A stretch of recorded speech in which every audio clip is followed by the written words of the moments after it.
So I do not read a lot of fantasy, but I do. I was looking at some of the books I've read, and it looks like every now and then I will attempt to read a fantasy book. Most of the time it's romantic fantasy, and like most of those, let's be real, a lot of those are bad. So I feel like my views on fantasy are colored by the terrible books that I pick up. It's like if somebody just picked up one of those terrible Kindle Unlimited boring ass sci-fi romances and they were like, science fiction is so bad. I want to like fantasy because I think there's so much potential for fantasy novels to have the sort of things that I like about science fiction. They're so similar, they get grouped together all the time. So this week I read 2 fantasy books. I'm going to quickly tell you about it. I don't have much to say. One was a novella, the other one I didn't really finish, but I want to try and find the book for me. I think I could like this genre. I think the fantasy book for me is out there. First one was The Tower at the Edge of the World, I think it's called. This book I gave 3 stars and was extremely baffled by the high average rating this has on Goodreads. The rating swayed me because I saw this book and I was like, what is this? And then I looked it up on Goodreads and the ratings were high and they swayed me, which goes against what I usually do because I don't trust Goodreads high ratings. I do trust the low ratings. People have low standards. I don't know why this was different. I think I just really wanted to. I think I wanted to just try it, you know? So I did. And I was like, this is fine. There's nothing special or interesting about this book. Like, it's okay. It's written well enough, you know? It's got that fantasy prose. It's set in like a fantasy world. There's magic in this. There are sprites. The world itself, it looks like Earth, I guess. Like it was fine. And then I actually read the reviews, and that's when I found out that this was like a book in a series. So a lot of the reviews were from people who are already invested in the series and in this character, be like, oh my god, it was so nice to see how he was at this point in his life, or oh, this is how he got his love of fabrics or whatever. I was like, oh, okay, I see. There was no indication that this was a book in the series. If I had known, I would not have picked it up. I don't know what the name of the series. I don't care. This book was fine. It was okay. Read this if you are already invested in this series and in this world, and if you're not, then maybe skip this one. Then I picked up The Wizard's Butler. This is a book that Goodreads was telling me to read, and I was like, okay. And I couldn't deal. I read up until our main character finally meets the wizard in question and signs the employment contract, and I was like, okay, cool. I just couldn't deal. I honestly just couldn't deal with how male this was, how bro-y it was, and how like modern day contemporary USA this was, especially for a fantasy. It was just like, it just didn't work for me. I don't associate modern USA and like US dude bros with fantasy for some reason. I don't know, that's just in my brain. It felt incongruous, I guess. So what did I learn from those 2 books? 1, I learned something that I've known for a long time, that I don't really pick up a lot of fantasy because I don't like historical fiction.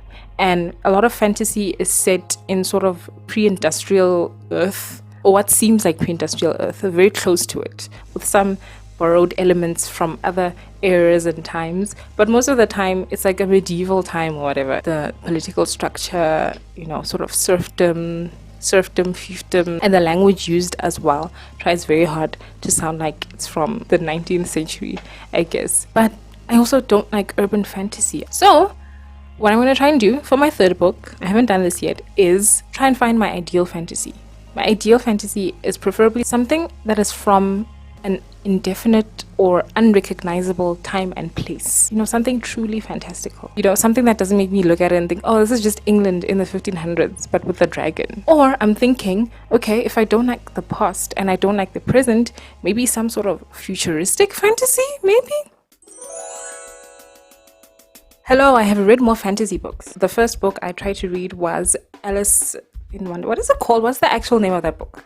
Alice's Adventures in Wonderland. I read a few pages and the movie's better, the old movie. But I do like the idea of Alice in Wonderland. Just a normal person finding themselves in a very fantastical world. I would very much like an adult version of that story. I also enjoy how Alice's biggest problem, because she's like a child, is that she was bored. Like, biggest issue in her life was that she was a bored child. And I enjoy that. I enjoy that very much. But the book itself, Then I started and actually finished a book by an Australian author, Jenny Schwartz, The House Between Worlds. This was about a magical woman who has a house that What is this story about? This is about a woman who has magic and, you know, has a house that can travel between worlds. She makes friends along the way. She learns a little bit more about her magic and the world at large. And we also, unfortunately, have to learn about all of that stuff as well. Oh my god, the info dumping in this book. This magic hold this, and the magic flows to this, and this is the emperor of this, and this is the Jesus Christ. This is why I don't like fantasy. This is it. But anyway, I liked the Baba Yaga, you know, folktale, the spin on the Baba Yaga folktale in this book. I really enjoy that because one of my complaints is that we keep getting, you know, we keep getting stories with the same supernatural creatures over and over again, and I like that this was like a different one. You know, I enjoyed that. I liked the house. The house is basically a spaceship. There are even robots in it. The worst things about this book are the characters. The main character also. My God, is she bland. I also liked the power fantasy aspect. I feel like there should be more like power fantasy books for women, but like not Mary Sue's. What's the difference between like a power fantasy character and a Mary Sue? I don't know. Anyway, I'm thinking maybe the power fantasy aspect could be the reason for her blandness. Like maybe we're supposed to see ourselves in this character and like, no girl, stop.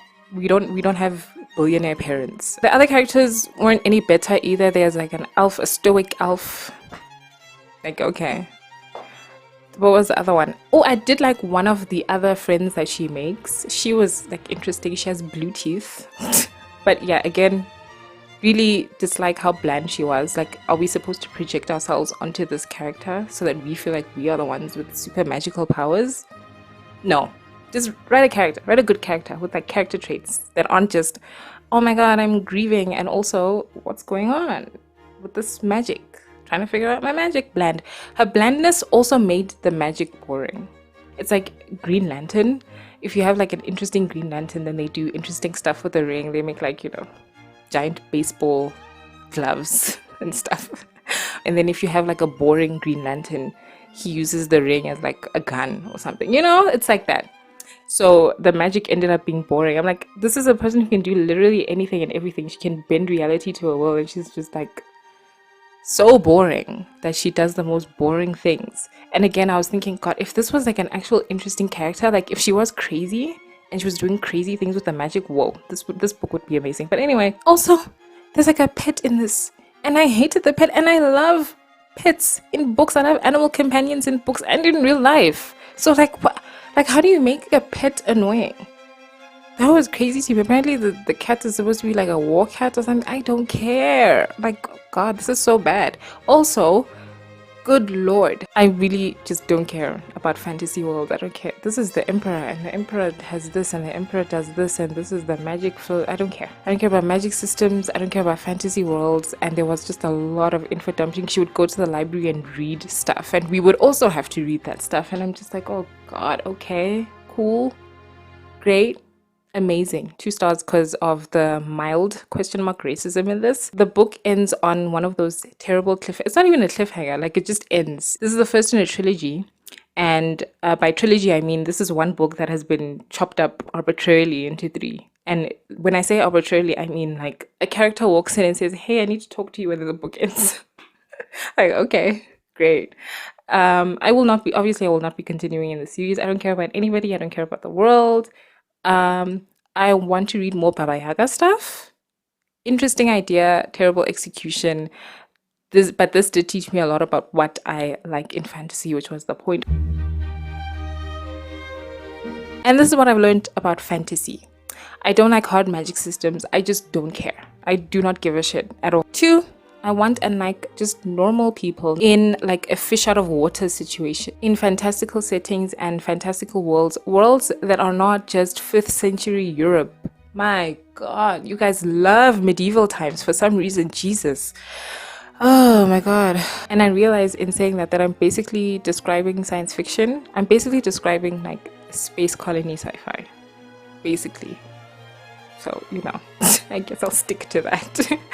I also typically don't care for like big world building stuff. I mean, I say that, but like, you know, you have to introduce the big bad and the world somehow, and you have to kind of tell me about it, I guess. That's what I've learned.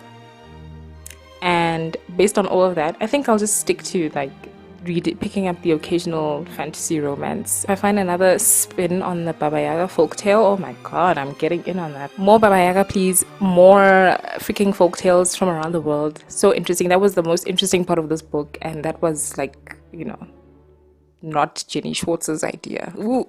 Anyway, yeah. Fantasy.